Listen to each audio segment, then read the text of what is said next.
नमस्कार दोस्तों।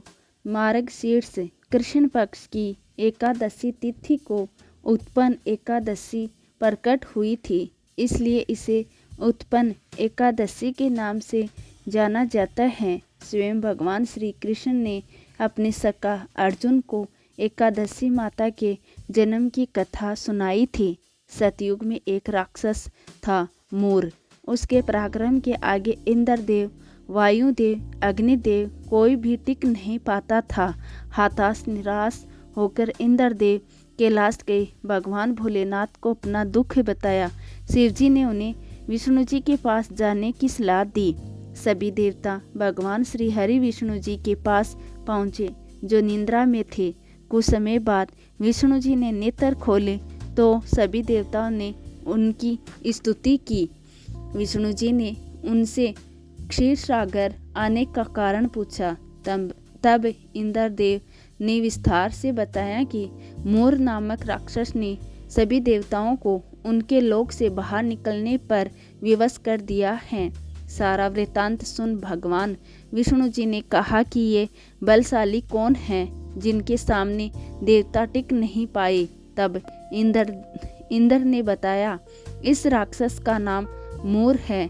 उसकी नगरी का नाम चंद्रावती है। उसने अपने बल से सभी देवताओं को हरा दिया और उनका कार्य स्वयं करने लगा। यह सुनने के बाद विष्णु जी ने इंद्र को आश्वासन दिया कि वो उन्हें इस विपत्ति से अवश्य निकालेंगे। विष्णु जी मोर दैत्य से युद्ध करने उसकी नगरी चंद्रावती गए। दोनों के बीच कई वर्षों तक युद्ध चला।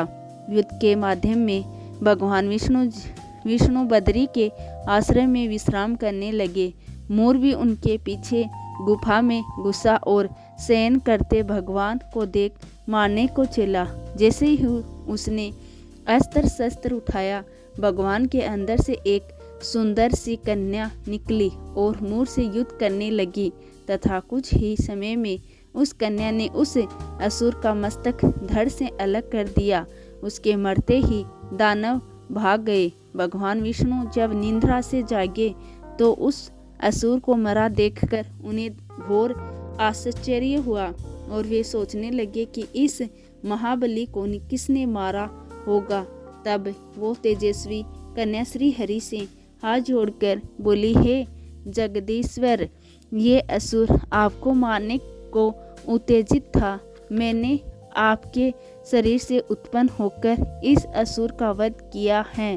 कन्या की बात सुन भगवान बोले, तुमने इस असुर को मारा है, अतः हे कन्या, मैं तुमसे अत्यंत प्रसन्न हूँ। इसे मारकर तुमने तीनों देवताओं के कष्ट को हरा है, इसलिए तुम अपनी इच्छा अनुसार वरदान मांग लो। मैं तुम्हारी प्रत्येक इच्छा को पूर्ण करूँगा। हे कल्याणी, तुम एकादशी को पैदा हुई हो, इसलिए तुम्हारा नाम भी एकादशी हुआ।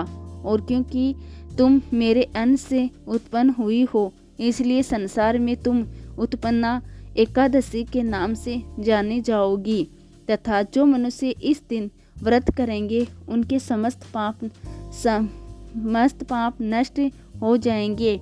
इतना कहकर भगवान श्री हरि उसी स्थान पर अंतर्ध्यान हो गए। श्री कृष्ण ने कहा, हे पांडव पुत्र, एकादशी के व्रत का फल सभी व्रतों का व सभी तीर्थों के फल से महान है। एकादशी व्रत करने वाले मनुष्यों को मोक्ष प्रदान करता है और मनुष्य के जीवन के जो भी कष्ट होते हैं, मैं उन्हें दूर करता हूँ। अर्थात मुझे अत्यंत प्रिय एकादशी के व्रत को करने वाला प्राणी सभी ओर से निर्भय और सुखी होकर अंत में मोक्ष को प्राप्त होता है।